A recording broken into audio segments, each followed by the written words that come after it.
Hi, everyone. Welcome to our live 10 questions with series in which we sit down with entrepreneurs and business leaders to hear about their journey and the lessons they've learned along the way in order to hopefully help you in your journey to whatever that may be. Now, with Valentine's Day right around the corner, are you guys preparing? You better be. It's on a Saturday this year. We're actually sitting down with Sapna Palep. She is the CEO of the luxury lingerie brand, Journelle.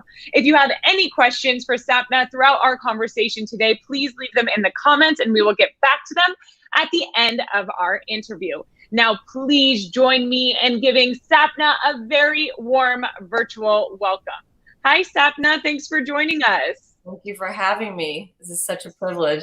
Yes, we're super excited to talk with you. I've actually informed our audience that Journelle is a luxury lingerie brand, but can you tell us a little bit more about the company in your own words? Yes, so it's multi-line, multi-brand. We're a high-end lingerie retailer. We carry over 70 brands. Now, this company's been around for about 14 years. My husband and I just acquired it about 2 years ago. And the reason why, go ahead, sorry. Oh, no, I was just going to say, we're going to dive into that because I have so many questions around that to hear all about it. If you're ready, you know what? If you're ready, we can dive into those 10 questions right now. Let's do it.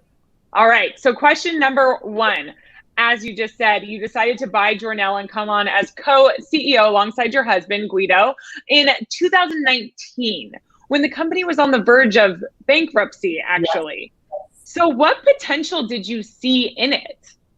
Well, among the lingerie community, Journelle really stood out. Everybody knows Journelle in the lingerie community. And the reason for this is they did something very different.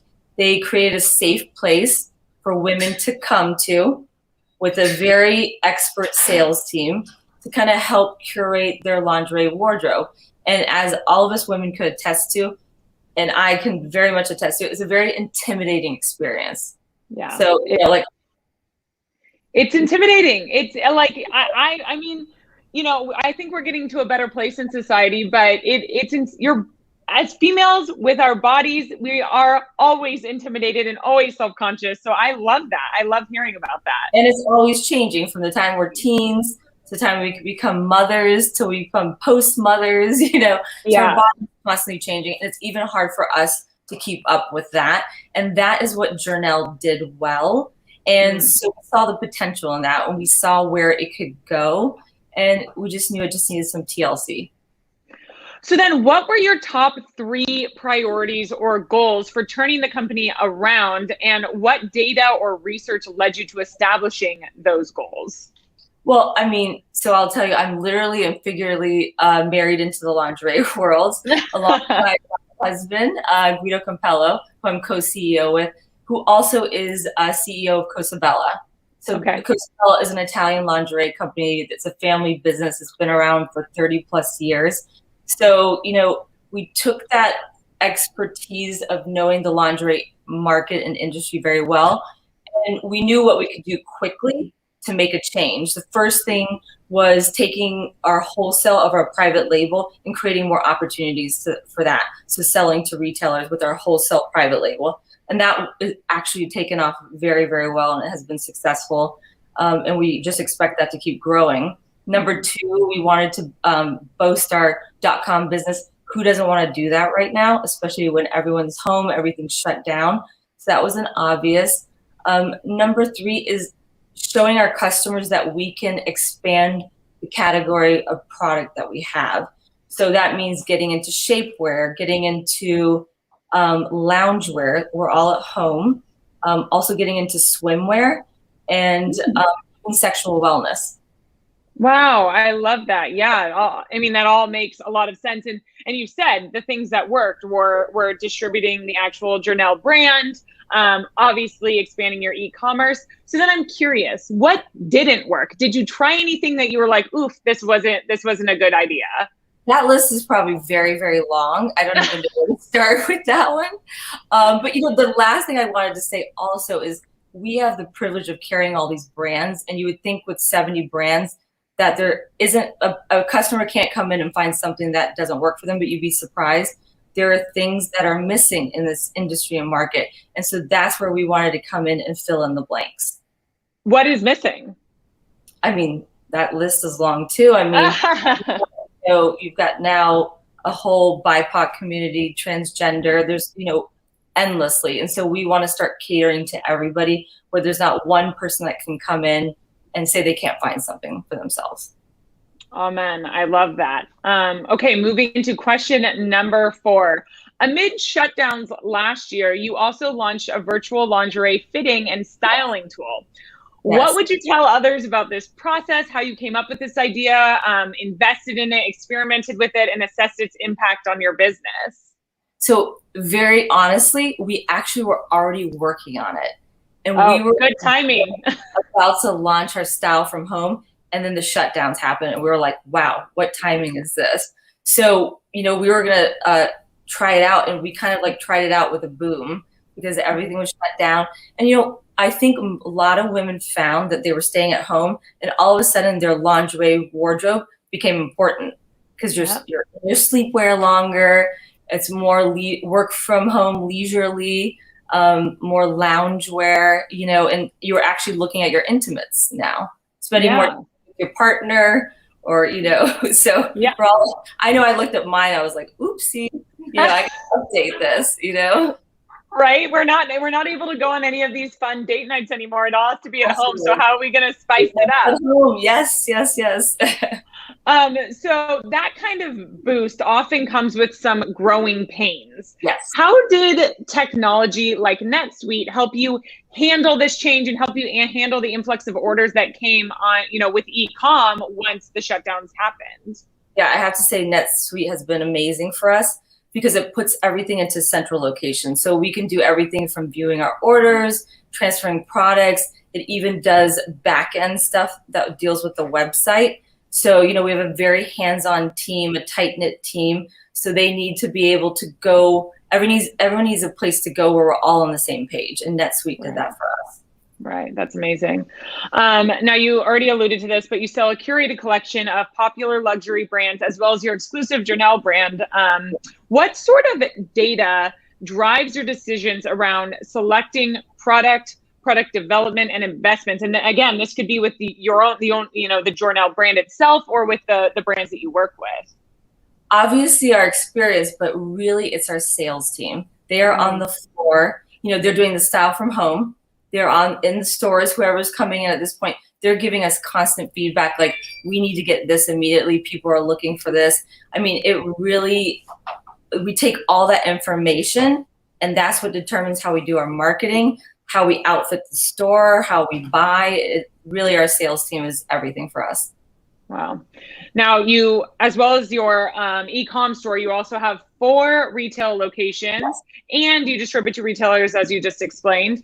That's a new thing in the last couple of years, and we're going with that.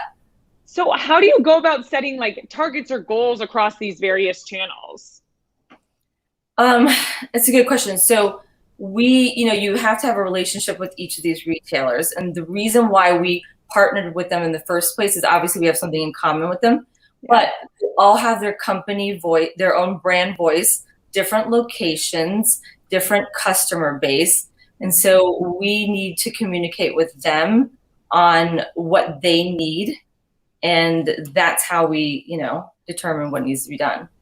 That's awesome. And it kind of segues nicely into my next question, which is, in working with these various suppliers or retailers where you distribute, what's the key to building long-lasting relationships? Just like in everything in life, communication, right? Yeah. So, as we learned from this last year, we don't know what's happening day by day. Mm-hmm. And in order to continue to work with each other, we just have to be honest about what's going on in each of our wheelhouses, so we can continue to work and flow together as a team, because that can change day to day. Right. I love that. And like you said, that goes beyond just the workplace, and with our suppliers, we can all learn to communicate a little bit better. I'm not saying to do it great, but it's what we have to do, Right. Exactly. Question number 9. Again, Valentine's Day is coming up here. How do you plan for an influx around big holidays, be it Valentine's Day or Christmas or what have you? Obviously, it goes back to our sales team again, right? So that's first and foremost, them giving us the feedback of what people are looking for this holiday, and also what we know that has worked in the past. So obviously we go based on that. And then we do have some core sexy lady sets that work for us year round. You know, we've got the Romy over here, we got the Karina, we got the Anais. These are our staples that work for us year round. So what we make sure is for each holiday, we have that in supply in the right colors that are going to work for that holiday, and having supply and inventory of it. Yeah. So final question here before we open it up to the audience. Again, if you're tuning in, feel free to ask your questions and we will get to as many as we possibly can right after this. But question number 10 from me, Sapna, what is your biggest piece of advice for another entrepreneur or future CEO? This is definitely the $1 million question. And for me, it's always been trust your gut. You know, if I feel like something's not going right and the stars are not aligning, it's probably not going to work out. If you feel good about something, go for it. If you mess up, you mess up. Hopefully it's a lifelong lesson. And I've definitely had my fill of lifelong lessons. Yeah, awesome. I love that. Well, again, that's it for my questions, but I'm going to open it up to some questions from the audience that are coming in right now. It looks like question number 1. I read that you're a top dermatologist in New York. How have your 2 career paths overlapped? That's very sweet, top dermatologist, first of all. Definitely, there is overlap. You know, I have the privilege of women coming to me, and it's a safe place in my office where they can tell me what's going wrong. But I think the one thing that has stood out and what we've always communicated and why we decided to do this venture together is I actually see when you have bad lingerie or poor fitting lingerie, what it can do to your skin. So there's a lot of skin problems that can occur when people aren't wearing the proper fitting lingerie. You know, not to get too detailed, but, you know, cysts, fungal infections, and there's a lot of things. And so the one thing that we always discussed is like to try to think about all our lingerie pieces in that way, and modifications or offering new sizes. So that's another direction that Journelle is going to go into, not to become completely medical, but to start modifying our lingerie to be more conducive to like you and I being able to wear that on a normal basis and not just on a sexy date night and be uncomfortable, you know? Yeah, that's great. I love that. And I look forward to that. Yes.